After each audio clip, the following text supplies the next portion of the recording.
Hello students, हमारे chemistry point के YouTube channel में एक बार फिर से आपका स्वागत। स्टूडेंट्स, आज हिंदी मीडियम की सेकंड यूनिट की शुरुआत करेंगे और सेकंड यूनिट का नाम है विलियन। विलियन बहुत ही इंपॉर्टेंट यूनिट है 12th क्लास में और ये 6 मार्क्स की फाइनल एग्जाम में पूछी जाती है। इसमें से 2 मार्क्स, 3 मार्क्स, 1 मार्क्स हर टाइप के क्वेश्चन आते हैं और इस यूनिट को आप थोड़ा ध्यान से पढ़ाएंगे। इसके नोट्स भी आप जल्दी से जल्दी प्रोवाइड कराएंगे आपको, जिससे आप साथ साथ चल सकें। तो देखिए, सबसे पहले यूनिट सेकंड, इसका नाम क्या है? विलियन। और विलियन में हम विलियन को इंग्लिश में हम बोलते हैं सॉल्यूशन। विलियन में पहले आप 2 बातों पर ज्यादा ध्यान देंगे, विलियन की परिभाषा और विलियन के घटक। तो सबसे पहले हम आएंगे विलियन की परिभाषा पर। विलियन की परिभाषा देने से पहले आपको समझना है कि विलियन में एक शब्द का, विलियन को परिभाषित करने के लिए एक शब्द का यूज करना बहुत जरूरी है, जिसका मतलब क्या होता है? समांगी। वो शब्द क्या है? समांगी। समांगी मतलब होमोजीनियस। समांगी मतलब जब 2 पदार्थों को आप मिला दें और वो इस प्रकार से घुल जाए कि फिर उन दोनों पदार्थों को पहचानना क्या हो जाए? मुश्किल। मतलब पूरा का पूरा मिश्रण बिल्कुल ऊपर से लेकर नीचे तक एक जैसा दिखाई दे, तब आप किस शब्द का इस्तेमाल करेंगे? समांगी। ठीक है, तो विलियन की परिभाषा में आप देखेंगे 2 या 2 से अधिक पदार्थों के समांगी मिश्रण को हम क्या कहेंगे? विलियन। 2 या 2 से अधिक पदार्थों के समांगी मिश्रण को विलियन कहते हैं। जैसे हमने एक बीकर लिया, उसमें वाटर भर लिया और उसमें 1 चम्मच शुगर को डाल दिया और उसको अच्छी तरीके से क्या कर दिया? चम्मच को चला दिया। कुछ ही देर बाद आप पाएंगे कि शुगर के जो पार्टिकल्स हैं, यानी शक्कर के जो कण हैं, वो पानी में दिखाई देना क्या हो गए? बंद। मतलब वो पानी में अच्छी तरीके से घुल गए और पूरा एक समांगी मिश्रण बना, जिसमें अब शक्कर और पानी को अलग करना खाली आंखों से वो आप देखेंगे कि उनको अलग करना क्या होगा? इम्पॉसिबल। तो इसका मतलब वो मिश्रण कैसा बन गया? समांगी। तो 2 या 2 से अधिक पदार्थों के समांगी मिश्रण को आप क्या कहेंगे? विलियन। जैसे पानी में शक्कर को घोल दीजिए, पानी में नमक को घोल दीजिए, पानी में एल्कोहल को घोल दीजिए, तो आप देखेंगे कि सभी मिश्रण क्या होंगे? विलियन। ठीक है, विलियन हमारे आसपास का जो पूरा वातावरण है, जो गैसों का पूरा घेराव है, वो भी क्या है? विलियन। लेकिन उस विलियन की भौतिक अवस्था क्या है? गैस। क्योंकि उसमें नाइट्रोजन में ऑक्सीजन घुली हुई है और नाइट्रोजन और ऑक्सीजन इस तरीके से घुली हुई हैं, और भी जो अन्य गैसें हैं वातावरण में वो इस प्रकार से घुली हुई हैं कि आप उनको पहचान नहीं सकते कि क्या नाइट्रोजन और क्या ऑक्सीजन। मतलब वो पूरा एटमॉस्फेयर, जो हमारा पूरा वातावरण है, जो वायुमंडल है, उसमें आप देखेंगे कि गैसों का समांगी मिश्रण वो है, इसलिए वो हमारे पास क्या है? गैस, विलियन। तो विलियन की परिभाषा के बाद आपको अच्छी तरह एक बार और देखेंगे कि 2 या 2 से अधिक पदार्थों के समांगी मिश्रण को विलियन कहेंगे। अब विलियन की परिभाषा के बाद हम दूसरे भाग पर जाएंगे, जिसको बोलेंगे विलियन की परिभाषा के बाद अब विलियन के घटक। तो विलियन के घटक क्या होते हैं? घटक मतलब जिन पदार्थों से मिलकर विलियन बना है, उसे विलियन के क्या कहेंगे? घटक। विलियन के 2 घटक होते हैं। पहला घटक विलियन का है विलायक और दूसरा क्या है? विलेय। विलायक और विलेय को जब आप समांगी रूप से मिला दें तो क्या प्राप्त होता है? विलियन। तो विलायक विलियन का कौन सा घटक है? तो 2 तरीके हैं विलायक और विलेय को परिभाषित करने के। दोनों के लिए हमने बोर्ड पर लिख के रखा है, आप ध्यान से समझेंगे। विलायक क्या होगा? वैसे तो हम जो प्रीवियस क्लास है, जैसे 9th 10th में आपको केवल इतना ही मालूम है कि विलियन का वो घटक जो विलियन में जाना हो उसको क्या कहेंगे आप? विलायक। और विलियन का वो घटक जो विलियन में कम मात्रा में हो उसको क्या कहते हैं हम? विलेय। लेकिन 12th क्लास के स्टैंडर्ड में अब आप इसको इस तरीके से देखेंगे कि जब समान भौतिक अवस्था वाले 2 घटकों को हम मिला दें, यानी 2 घटक ऐसे हों जिनकी भौतिक अवस्था कैसी हो? समान। यानी विलायक भी कैसे हों? विलायक और विलेय दोनों की भौतिक अवस्था कैसी हो? समान।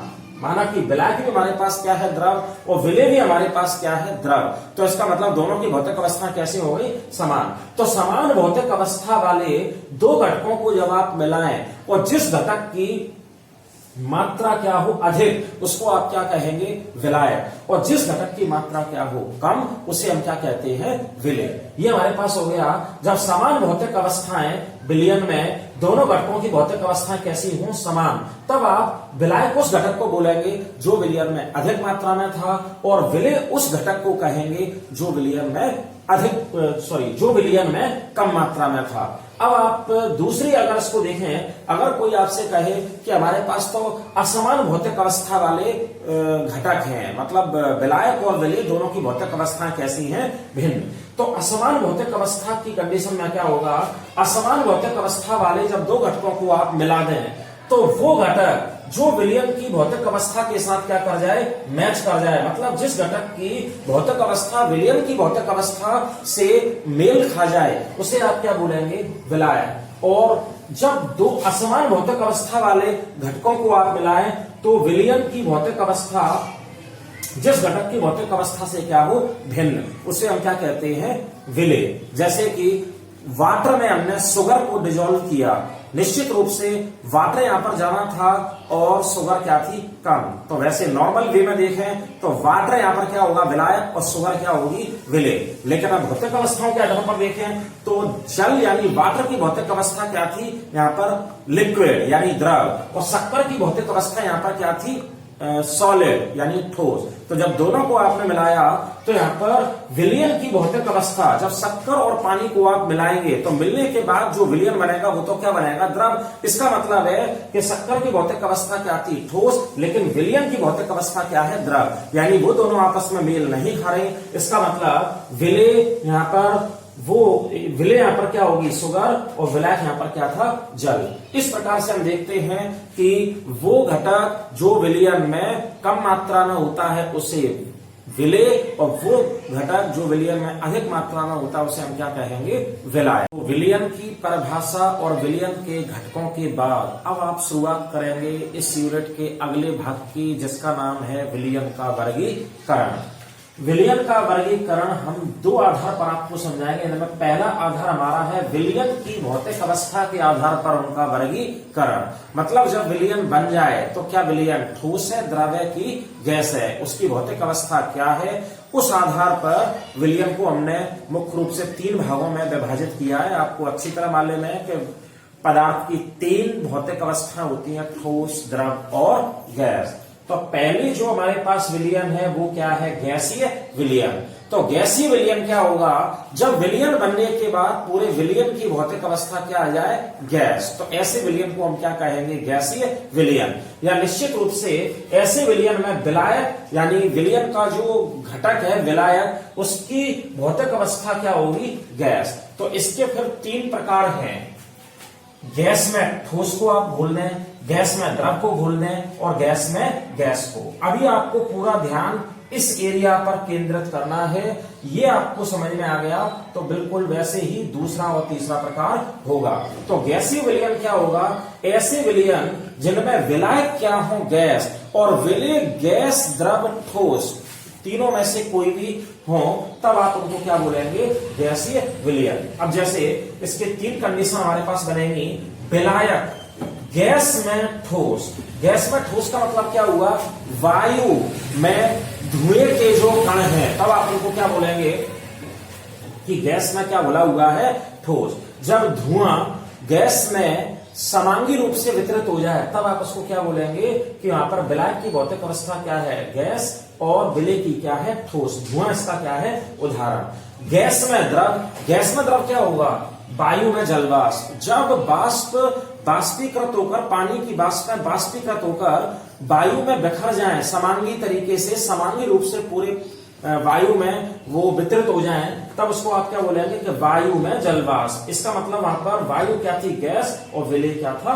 द्रव, क्योंकि जलवाष्प क्या होगी, द्रव। उसके बाद तीसरा इसका भाग है गैस में गैस, यानी इसमें विलायक भी गैस है और विलय भी गैस है। इसका सबसे अच्छा उदाहरण हमारे पास क्या है, वायुमंडलीय, जो पूरी वायु भरी हुई है वायुमंडल में, उसको आप क्या बोलेंगे, इसका उदाहरण यानी वायु। वायु में नाइट्रोजन और ऑक्सीजन, यही दो मेन घटक हैं। नाइट्रोजन 78% और ऑक्सीजन 21%। इसका मतलब नाइट्रोजन वायु है जो वहां पर क्या हो गया विलायक, और ऑक्सीजन वहां पर विलेय है क्योंकि उसकी मात्रा कम है और वो वहां पर क्या हो जाएगा विलेय। तो गैस में ठोस, गैस में द्रव और गैस में गैस। और बुक में इसके बहुत अच्छे तरीके से उदाहरण और भी दिए पढ़ सकते हैं। उसके बाद दूसरा प्रकार हमारे पास क्या होगा द्रव विलयन। द्रव विलयन में विलायक क्या होगा तीनों कंडीशन में द्रव, मतलब विलायक वहां पर द्रव होगा और विलेय तीनों में से कुछ भी हो सकते हैं, ठोस भी हो सकते हैं, द्रव भी हो सकते हैं और गैस भी हो सकते हैं। तो द्रव विलयन क्या होगा, ऐसे विलयन जिनकी भौतिक अवस्था विलयन बनने के बाद क्या हो द्रव, उन्हें द्रव विलयन कहेंगे। इसमें द्रव में ठोस, सबसे पहले द्रव में ठोस, यानी द्रव में ठोस का सबसे अच्छा उदाहरण क्या है कि पानी में आप नमक या शक्कर को घोल दें। नमक और शक्कर कैसे हैं ठोस और पानी क्या है द्रव, तो शक्कर का विलयन इसका उदाहरण होगा। दूसरा है द्रव में द्रव। और हमारे पास एल्कोहल, एल्कोहल और जल दोनों क्या है द्रव। ज्यादा मात्रा काय की ले लें हम जल की और उसमें कम मात्रा किसकी मिला दें एल्कोहल की, तो ये द्रव में द्रव विलयन का उदाहरण होगा। जल में एल्कोहल इसका उदाहरण हो गया। द्रव में द्रव विलयन का ये एक प्रकार है। और द्रव में गैस, द्रव में गैस का उदाहरण क्या होगा, जितनी भी कोल्ड ड्रिंक्स हैं, कोल्ड ड्रिंक्स में आप देखते हैं कि जल में क्या घुली हुई है कार्बन डाइऑक्साइड, यानी द्रव में क्या घुली हुई है कार्बन डाइऑक्साइड। तो द्रव में जब गैस घुलेगी तो उसको बोलेंगे आप द्रव में गैस विलयन। इसके उदाहरण क्या है सोडा वाटर या जितने भी और कार्बोनेटेड कोल्ड ड्रिंक्स हैं। तो द्रव विलयन के भी तीन हैं जिनमें विलायक हर स्थिति में क्या होगा द्रव, लेकिन विलेय ठोस, द्रव और गैस। और तीसरा हमारे पास जो है वो है ठोस विलयन। ठोस विलयन क्या होगा, ऐसा विलयन जिसमें विलयन की भौतिक अवस्था क्या हो ठोस, उसको आप कहेंगे ठोस विलयन। इसमें विलायक तीनों कंडीशन में क्या होगा ठोस, जबकि विलेय ठोस भी हो सकता है, द्रव भी हो सकता है और गैस भी। तो इसके जो तीन सब कंडीशंस बनेंगी वो क्या होंगी, पहले ठोस में ठोस। ठोस में ठोस किस तरीके से हम बोलेंगे, जितनी भी मिश्र धातुएं हम देखते हैं वो ठोस विलयन है। जैसे कि हमने देखा पीतल, पीतल में कॉपर और जिंक का क्या है वो समांगी मिश्रण। तो जिंक, पीतल में जो कॉपर है वो कितनी होती है 80%, जबकि जिंक केवल कितनी होती है 20%। तो इसमें पहला ठोस यानी कॉपर क्या हो गया विलायक और दूसरा ठोस यानी जिंक क्या हो गया विलेय। तो ये हमारे पास हो गया ठोस में ठोस विलयन। स्टेनलेस स्टील, जितनी भी मिश्र धातु है वो उसके क्या होंगे उदाहरण। ठोस विलयन का दूसरा सब प्रकार होगा ठोस में द्रव। ठोस में द्रव क्या होगा, हमारे पास ये भी धातुओं का मिश्रण है और आप देखेंगे कि एक धातु हमारे पास द्रव अवस्था में होती है, वो कौन सी होती है मरकरी। बकाया सारी धातुएं कैसी हैं ठोस। तो एक ठोस धातु में दूसरी द्रव धातु को आप इस प्रकार से समांगी मिश्रित कर दें कि एक विलयन हमें प्राप्त हो, तब ऐसी कंडीशन को आप क्या बोलेंगे ठोस में द्रव। अमलगम इसके उदाहरण हैं, सोडियम अमलगम, जिंक अमलगम, मतलब जिंक में पारे को आपने घोल दिया, सोडियम में आपने पारे को घोल दिया, तो ये इसके क्या होंगे उदाहरण। और ठोस विलयन की जो तीसरी कंडीशन आएगी वो हमारे पास क्या है ठोस में गैस। पैलेडियम धातु हाइड्रोजन गैस को अधिशोषित कर लेती है और समांगी रूप से फिर वो हाइड्रोजन पूरे पैलेडियम में क्या हो जाती है वितरित, और जो समांगी मिश्रण प्राप्त होगा उसको बोलेंगे हम क्या ठोस में गैस। तो ठोस विलयन कि ये तीनों से हो गए, ये आपके पास हो गए थे द्रव के और ये आपके पास किसके हो गए थे गैस के। तो विलयन की भौतिक अवस्थाओं के आधार पर हमने विलयन को मुख्य रूप से तीन भागों में विभाजित किया है, गैस विलयन, द्रव विलयन और ठोस विलयन। अब हम देखते हैं विलयन के दूसरे प्रकार का वर्गीकरण। विलयन के वर्गीकरण में पहला वर्गीकरण आपने समझ लिया, विलयन की भौतिक अवस्था के आधार पर उनका वर्गीकरण। और अब जो दूसरा वर्गीकरण है वो है विलयन में विलेय की सांद्रता के आधार पर उसका वर्गीकरण। तो विलयन में विलेय की सांद्रता के आधार पर विलयनों को हमने 5 भागों में वर्गीकृत किया है और वो 5 भाग हैं तनु विलयन, सांद्र विलयन, संतृप्त विलयन, असंतृप्त विलयन और अति संतृप्त विलयन। इनको आपने प्रीवियस क्लासों में भी 10th में भी पढ़ा है, शायद मैंने सुना है 10th में संतृप्त असंतृप्ति आपने पढ़े हैं।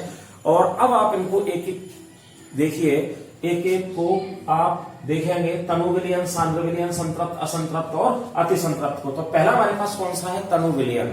तनु विलयन क्या होगा, ऐसे विलयन जिनमें विलेय की मात्रा विलायक की अपेक्षा कैसी हो बहुत कम, तब आप ऐसे विलयन को क्या बोलेंगे तनु विलयन। माना कि हमारे पास 1 लीटर क्या है जल और उसमें आपने 5 ग्राम शुगर को क्या कर दिया डिजोल्व। तो आपने देख लिया कि 1 लीटर जल में 5 ग्राम शुगर होती क्या होगी कम, ऐसे विलयन को आप क्या कहेंगे तनु विलयन। दूसरा हमारे पास है क्या, सांद्र विलयन। सांद्र विलयन को आप बोल सकते हैं थोड़ा सा गाढ़ा विलयन, विस्कस। तो देखेंगे सांद्र विलयन क्या होगा, ऐसा विलयन जिसमें विलय की मात्रा अधिक हो, उसे क्या बोलेंगे आप, सांद्र विलयन। इसका आप इस तरीके से समझा सकते हैं कि 1 लीटर हमने क्या लिया, वाटर, उसमें लगभग 400 ग्राम शुगर को हमने क्या कर दिया, डिजोल्व। तो शक्कर का एक अच्छा गाढ़ा सा विलयन आपको प्राप्त होगा, ऐसे विलयन को आप क्या कहेंगे, सांद्र विलयन। और तीसरा प्रकार हमारे पास अब कौन सा है, संतृप्त विलयन। संतृप्त विलयन को हम ऐसे समझेंगे, हमारे पास एक बीकर है और उस बीकर में हमने वाटर को ले लिया, अब उसमें हम शुगर को डिजोल्व कर रहे हैं, शक्कर को हम डिजोल्व कर जाएंगे। धीरे धीरे किस तरीके से डिजोल्व करेंगे, जैसे हमने एक बीकर लिया, उसमें वाटर को भर लिया और हमने उसमें 1 चम्मच शुगर डाल दी और उसको हमने घोल दिया। ध्यान रखेंगे कि इस पूरी प्रक्रिया के समय रूम का जो तापमान है वो कैसा होना चाहिए, स्थिर। तो अब आपने बीकर में 1 चम्मच, 2, 3, 4, 5, 6 घोलते घोलते एक कंडीशन ऐसे आएगी कि उसमें और शक्कर घुलना क्या हो जाएगी, बंद। तो आपको समझ जाना है कि विलयन क्या हो गया है, संतृप्त। मतलब दिए गए ताप पर जब विलयन में विलय की और अधिक मात्रा को न घोला जा सके तो आपको समझ जाना है कि विलयन कैसा बन गया है, संतृप्त। अब इसका चौथा पार्ट हमारे पास क्या है, असंतृप्त विलयन। असंतृप्त विलयन क्या होंगे, ऐसे विलयन जिनमें दिए हुए ताप पर विलय की और अधिक मात्रा को हम घोल सकें, तो ऐसे विलयन को हम क्या कहेंगे, असंतृप्त विलयन। इसको कैसे समझाएंगे, एक बीकर है, उसमें हमने वाटर लिया, उसमें हमने 1 चम्मच शुगर को क्या कर दिया, डिजोल्व। अब आप देखेंगे कि उसमें एक क्या, अभी तो बहुत सारी शुगर को और डिजोल्व कर सकते हैं, लेकिन दिए गए ताप पर हमने उसमें अभी 1 ही चम्मच शक्कर को डिजोल्व किया है और भी ज्यादा शक्कर को अभी हम इसमें घोल सकते हैं। तो इसका मतलब विलयन अभी संतृप्त नहीं, अभी वो कैसा है, असंतृप्त विलयन। ठीक है। और 5th पार्ट हमारे पास, 5वां जो हिस्सा है वो क्या है, अतिसंतृप्त विलयन। अतिसंतृप्त विलयन क्या होगा, पहले विलयन को आप क्या बनाना, संतृप्त। मतलब आप उसमें वाटर में शुगर को घोल के शक्कर का संतृप्त विलयन बना लीजिए, यानी दिए गए ताप पर आप उसमें और ज्यादा विलय को अभी नहीं घोल पा रहे थे, तो हमारे पास कैसा हो गया था, संतृप्त विलयन।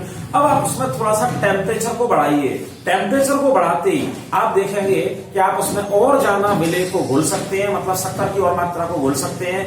तो जब तापमान को थोड़ा सा बढ़ाकर जिस विलयन में विलय की और अधिक मात्रा को घोल दिया जाए तो क्या प्राप्त होगा आपको, अति संतृप्त विलयन। जैसे कि पानी में हमने शुगर को डिजोल्व किया और शुगर को उसमें घोल दिया, अब शक्कर घोलना क्या हो गई थी, बंद, तो वो क्या बन गया था, संतृप्त। अब हमने उसको ताप बढ़ाया और उसमें बहुत सारी शक्कर को और घोल दिया, इसका मतलब वो चाशनी जैसी कंडीशन बन गई। ऐसी कंडीशन को आप क्या कहेंगे, अति संतृप्त विलयन। तो विलय की सांद्रता के आधार पर विलयन के 5 प्रकार होते हैं और बहुत ही शॉर्ट में ही हमारे सिलेबस में दिया है, ये आपको पढ़ना है। आज जो फर्स्ट वीडियो हमारे पास इस यूनिट का था, 2nd यूनिट का, उसको यहीं तक रखेंगे। लेकिन इसमें अब आगे क्या है, विलयन के सांद्रण को व्यक्त करने वाली विधियां जो 11th क्लास में आपने पढ़ी हुई हैं, वो विधियां कौन कौन सी थी, मोलरता, मोललता, नॉर्मलता, फॉर्मलता, मोल प्रभाव, ppm सांद्रण। इस प्रकार से इनको आपको 11th से एक बार लर्न करना, जब आप यहाँ पर आएंगे तो उनको बताएंगे। आज 2nd यूनिट का फर्स्ट वीडियो में यहीं तक रखेंगे, कल आपको इस यूनिट का 2nd पार्ट पढ़ाएंगे जो और इम्पोर्टेंट होगा। अपना धीरे धीरे पढ़ाई को चालू रखिए। Thank you.